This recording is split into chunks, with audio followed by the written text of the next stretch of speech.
sports, 100% reflective. Sometimes it's Raven. Sometimes it's other teams affected. Hold on tight, strap in. It's gonna get hectic. Couch Rider Report, an original sports perspective.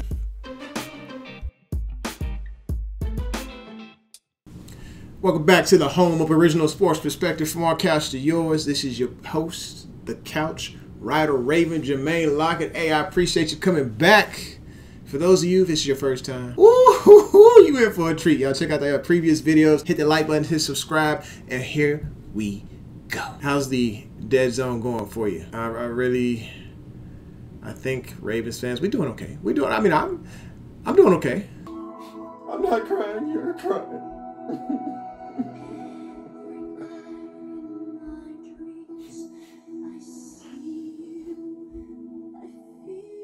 Check on your fellow Ravens fan, because we are not okay. This is a tough time. I'm watching water polo, folks.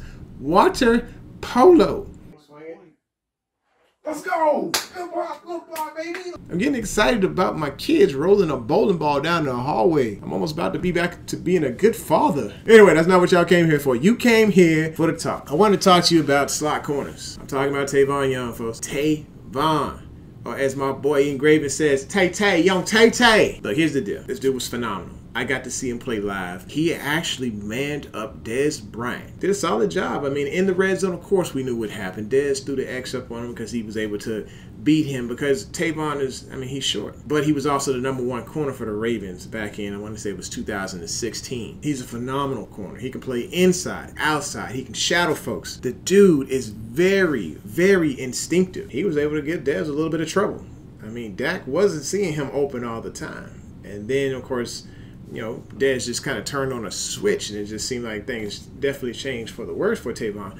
But that's not what he was brought in to do. Honestly, he was drafted as a safety. I'd love to see him go back to the free safety position, but he's in the slot, and he's one of the better slots in the league.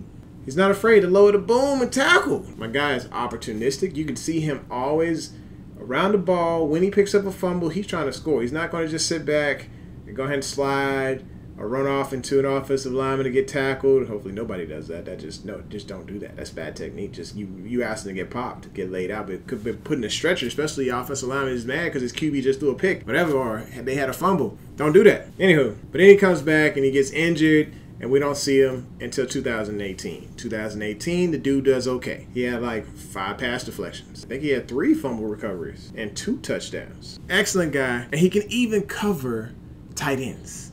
The man can cover tight ends at his size. That's phenomenal. Y'all like, well, we know these things about Tay-Tay, so why are you doing this video?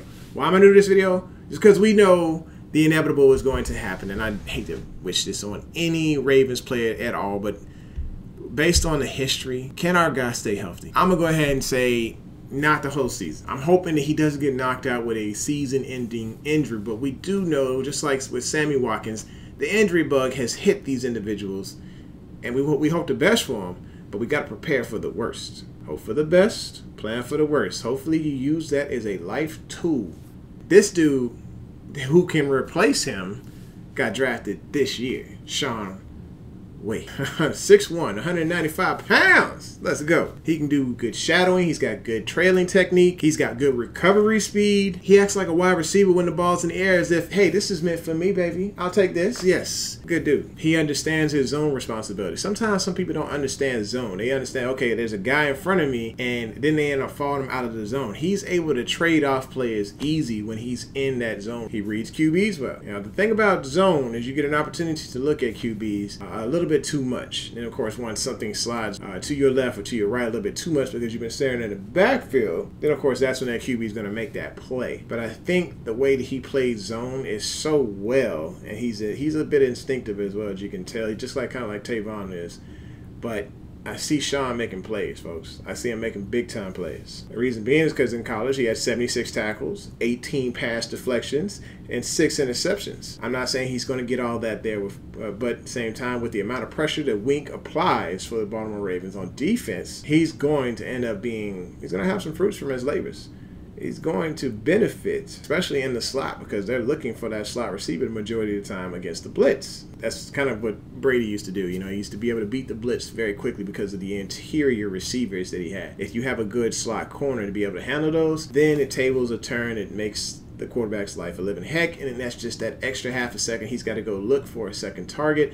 Hopefully by that time, Odafe or Bowser or one of our other dogs has got to the quarterback and laid him down. So what I'm saying is if Tavon ends up getting hurt, we have a guy who can play inside or outside, because, I mean, when you play in at 6'1" and you're 195 pounds, you're interchangeable. You can play inside or out, kind of like Humphrey. I ain't saying he Humphrey. I ain't finna crown him already. We're not finna crown him. You want to go ahead and crown him? Go ahead and crown him. But I'm saying that he has the ability to be able to play inside and outside if needed. Of course, we have other corners like AA, who plays simply outside, can't move to the inside because he got roasted. Y'all go look at the Houston tape, you can see that. But I want to see a guy who is interchangeable. You give us that with Shaun Wade. If Tavon ends up going down, then we're going to be secure. You're going to be solid. It's going to be a solid secondary once again. Can't wait to see it. Just want to see who that true free safety is going to end up being, because I'm fiending for a true free safety. I don't know about y'all, but I need to see it. You know, ever since Avery left, I got